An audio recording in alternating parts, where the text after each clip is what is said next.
साल 2019 में एक महामारी आई थी कोविड-19 यानी कि कोरोना महामारी, जिसके बाद से करीब 2 साल तक लोगों का जो जीवन है वो काफी अस्त व्यस्त रहा। और अभी तक जैसे ही कोविड का नाम लोग सुनते हैं, उनके जहन में, उनके मन मस्तिष्क में एक डर आ जाता है, एक खौफ आ जाता है।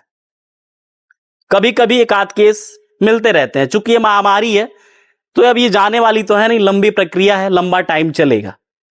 जैसा डॉक्टरों का कहना है, कई सालों तक ये केसेस आते रहेंगे।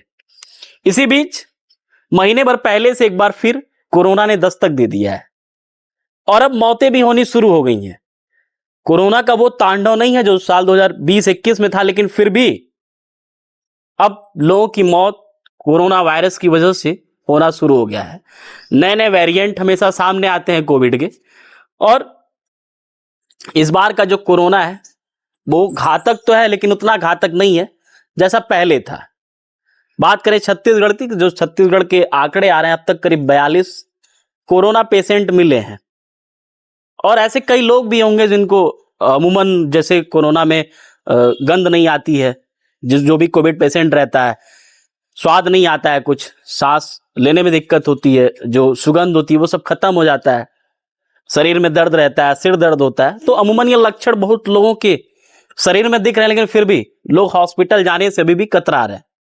ऐसा इसलिए है कि अभी भी लोग इसको बड़े लाइट वे में ले रहे हैं।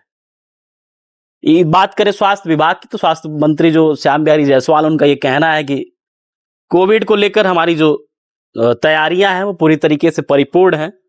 कई हॉस्पिटल को हमने बकायदा चिन्हित किया है जहां पे बकायदा आइसोलेशन वार्ड बना के रखें कि अगर कोई पेशेंट सीरियस होता है तो तुरंत उसको भर्ती किया जाए, उसको तुरंत आइसोलेट किया जाए। अमूमन कोविड को खत्म करने का सबसे बड़ा जो हथकंडा था कि किसी भी व्यक्ति को आइसोलेट कर दिया जाए, मतलब उसको बाहरी दुनिया से, बाहरी संपर्क से उसको दूर रखा जाए। चूंकि वायरस है, एक व्यक्ति के शरीर से दूसरे व्यक्ति के शरीर में यह प्रवेश करता है, और ऐसे में अगर उसको लोगों से दूर रखा जाएगा तो जो ये फैलने की प्रक्रिया है वो खत्म हो जाएगी। खैर, अब तक 5 मौतें भी हुई हैं जो कि बेहद ही दुखद है। और ऐसे में कहीं ना कहीं जो सरकार की चिंता है वो स्वास्थ्य विभाग के साथ साथ जो शायद सरकार है, अभी कुछ दिन पहले ही बकायदा उन्होंने स्वास्थ्य मंत्री के साथ बृहद स्तर पर इस पर चर्चा की थी। अधिकारियों को सख्त संदेश दिया गया था। साथ ही में कुछ प्राइवेट हॉस्पिटल को भी चिन्हित किया गया था कि अगर जो दूर दराज के मरीज हैं सरकारी अस्पताल तक नहीं पहुंच पाते हैं तो जो प्राइवेट हॉस्पिटल, उनके कुछ कमरों को कोविड पेशेंट के लिए रिजर्व रखा जाए। अगर स्थिति बदहाल होती है, बद से बदतर होती है, तो ऐसी स्थिति से निपटने के लिए बकायदा हर एक पुख्ता इंतजाम सरकार की तरफ से, स्वास्थ्य विभाग की तरफ से किया गया है। अब देखने वाली बात होगी ये जो सिलसिला है कोविड का कितने दिनों तक चलता है। लेकिन अगर आपको हल्का सा भी कुछ लगे कि हमारी शरीर जो है कोविड के लक्षणों की ओर इंगित कर रही है, चिन्हित कर रही है, तो आप बिल्कुल भी घबराइए मत।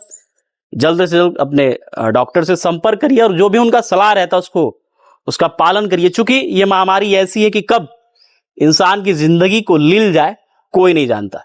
तो जरूरी है अपना ख्याल रखें और साथ ही में जो परहेज है, जो गाइडलाइन है, उसको करते रहें।